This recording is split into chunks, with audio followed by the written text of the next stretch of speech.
Guys, nakain nga pala ang ating mga katropa, mga ka-59 dito sa bagong gawa namin na kubo. Ito ang post na tinayo namin sa 102. Ito nga pala mga kanilang mga ulam, isang mabisang halaman. Ayan. Halaman na ganyan, niyug-niyugan.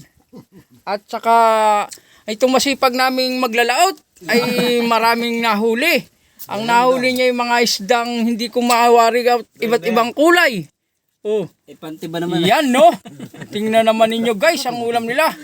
At mayroon pa mga buto-buto. Yan guys sila. Sila yung nagkakain na. Kayo naman ay wala rito kaya hindi namin kayo maalo kumain. Pero kain kayo dyan sa inyo. Ayan. Alam mo guys, tayo kahit tayo ay mahirap lamang. Hindi tayo nakakalimot kumain. Makakita ninyo mga subo nila. Masasarap.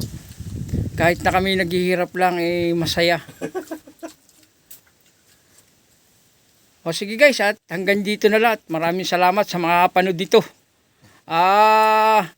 Salamat nga pala sa mga nag-subscribe sa akin. At saka huwag niyong kalilimutan si Uli Adventure na mga kasama natin sa YouTube. YouTube channel. Bye-bye!